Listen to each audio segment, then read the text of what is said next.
Well,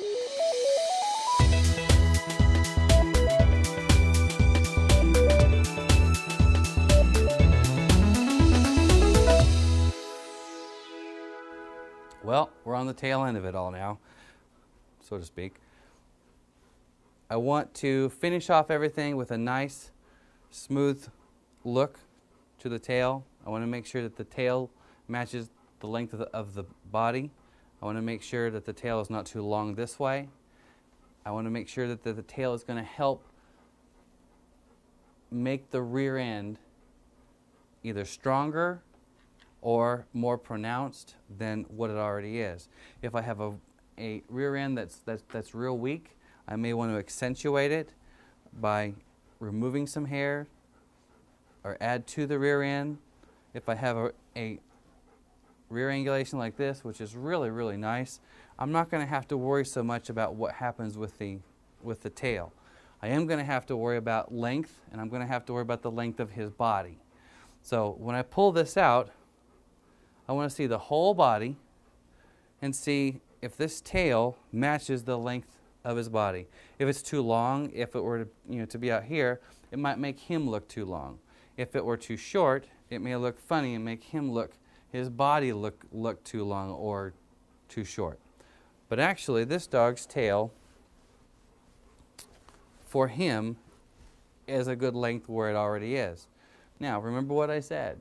Sometimes to do very little or do nothing is doing the right thing. So what I want to do is just kind of tidy this up, make it look finished and polished.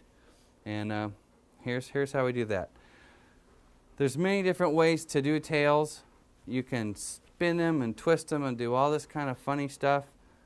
I have found that the easiest way that makes the length of the hair and everything match well is if I grab the tail and all the hair and pull it straight out, and at the length that I want to cut it, which this was pretty good, so I'm just gonna take off kind of the tips, cut it even at the end.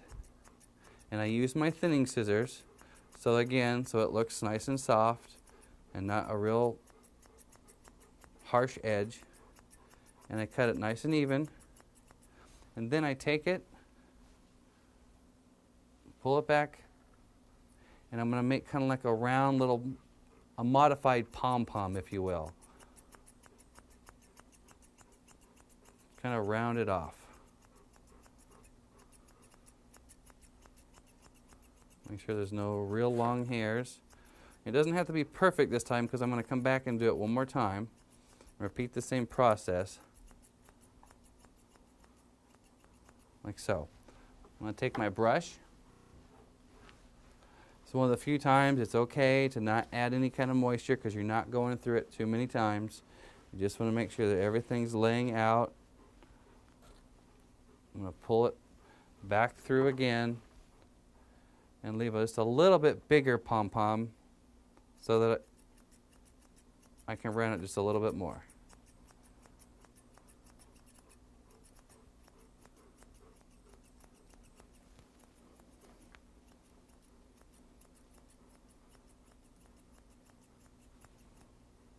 I'm going to bring it all the way to the end, make sure there's nothing that is very obvious that sticks out. So you're tightening that up. And then drop it down, shake it out.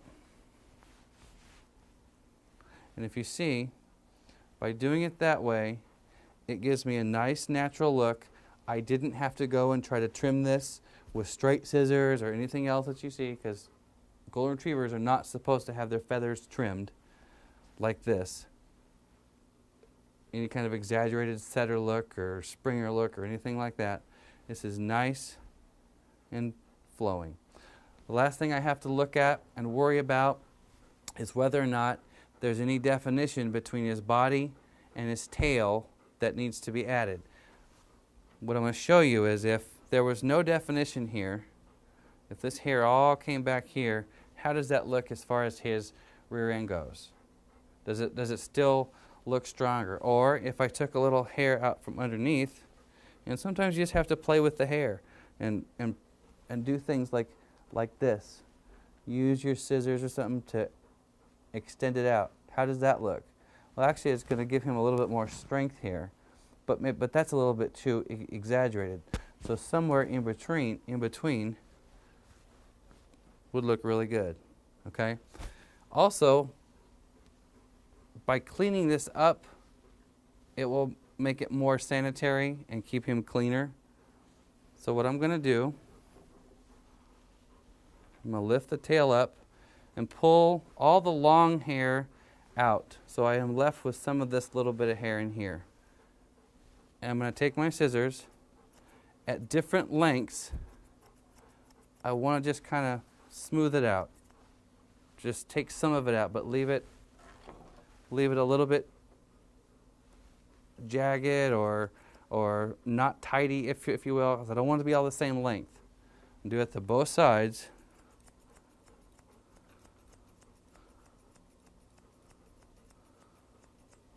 Make sure all this is all clean in here. If there's anything that's untidy, where if he goes to the bathroom and it gets on him, it's not gonna make a mess. And you shake it out. Put a comb to it. Take a look at it from the side. It looks better, but I want to come in here and just, if you see my scissors, I want to come in here and take some of this out, but not too much. So I'm going to go down the middle only, not the sides, and just thin a few strands. No harsh cuts, not all the way completely cut like I did under here. Now I have a real soft look to that. It gives his rear end some more strength. Looks more complete.